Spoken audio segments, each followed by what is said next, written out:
Update me on your progress, Governor. The situation is proceeding much as you anticipated. The rebel fleet, composed of 3 star cruisers, have come to the rescue. That is not the rebel fleet. Break off your attack and allow them to escape with their meager reward. Very good, Grand Admiral. We're letting them get away? I don't understand. I know you don't. But rest assured, Thrawn has a much larger objective in mind than the capture of a single rebel cell. Admiral Constantine, you call for assistance. Quite the contrary. Admiral, I was contacting you to report the rebels have been driven from this system. I assume you mean the rebels and their sympathizers escaped.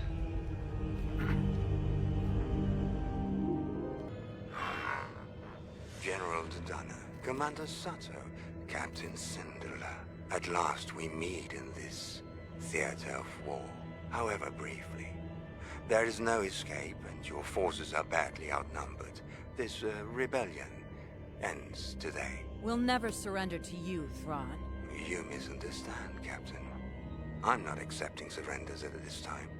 I want you to know failure, utter defeat, and that it is I who delivers it crashing down upon you. Now, let us proceed. In this recording, you will see the first test trial of the weapon used against Clan Ren. As you see, the arc generator's energy pulse is drawn to the Beskar alloy in the Mandalorian's armor, superheating it and instantly vaporizing the target. But all the while, doing no harm to our Imperial stormtroopers. The weapon is fully operational, as promised, Grand Admiral. Effective, yes, but you missed the true artistry of this weapon, Governor Saxon. It turns an armor, legendary for its strength, into crippling weakness, and it strikes at the very heart of your people's tradition. You said the Emperor wanted this uprising dealt with quickly. This will end it. You're different than your brother. How would Gar Saxon feel about you betraying your heritage? He no longer feels anything. I have evolved. Mandalore must evolve with me. Once your people see their sense of security turned against them, do you believe they'll swear loyalty to the Empire? A Mandalorian without armor is no more than a common soldier. Fear will compel them to join the Empire. We shall see. Of course, the weapon's range is far more limited than you promised. Or perhaps you thought I wouldn't notice. I only had pieces of the prototype. I've done everything I could. You cannot make it work properly because you do not truly understand it. You need the weapon's creator. You need Sabine Wren. Governor, I mean no disrespect, but what will stop the Empire from using the weapon on us as well? Unquestioning loyalty, Captain. Now, find Sabine Wren.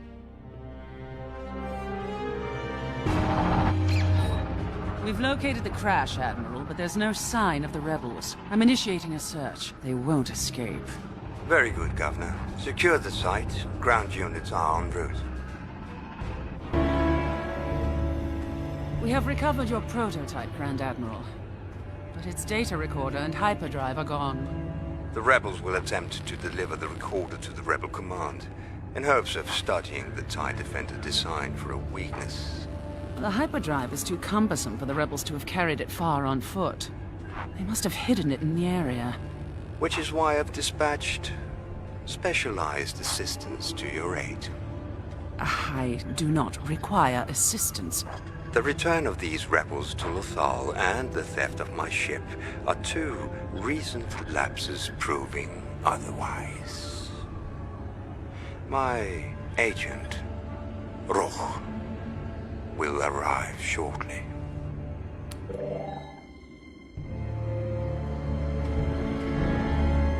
My air defenses have been compromised.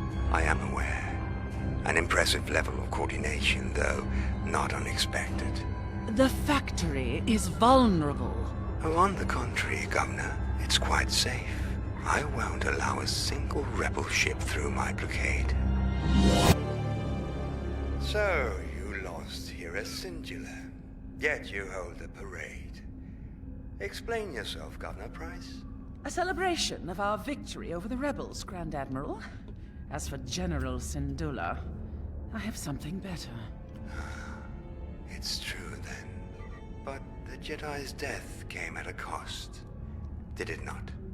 Did you really believe that holding a parade would hide the fact that you destroyed our entire fuel supply? In defeating Kanan Jarrus, you have accomplished what the rebels failed to, and given them a victory. The operational Lothal, my TIE Defender project, has been compromised. Grand Admiral, I will deal with you when I return. Governor. With their leader gone, the remaining rebels will flounder, the boy especially. Use that against them, Rook. Expect them to strike out recklessly, and when they do, eliminate them.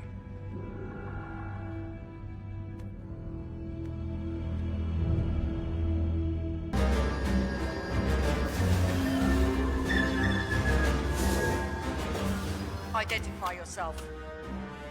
You misunderstand, Captain. I'm not accepting surrenders at this time. Now, let us proceed. What?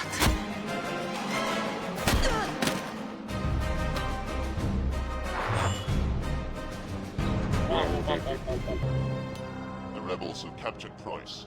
I have no doubt they've used her code to infiltrate the Imperial headquarters. To what purpose, I do not know. I expected Governor Price to fail, but not so completely. Governor Price is our prisoner, and we have complete control of the Imperial Dome, with every trooper, pilot, and officer trapped inside. You failed, Thrawn. Leave Lothal, and we might let your troops out before we blow the dome to pieces. Are you quite finished?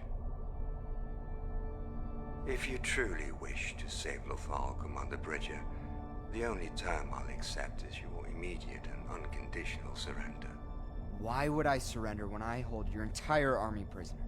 No, you've simply moved my assets to a safe position, so that I can bombard the civilians of your home without incurring Imperial casualties.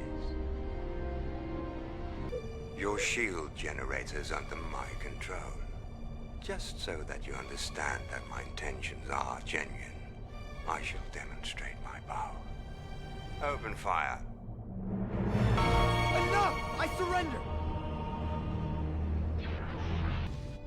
I await your arrival, and make no mistake, come alone. If you attempt any heroics, I will resume the bombardment and destroy your city, and then your friends. Ezra,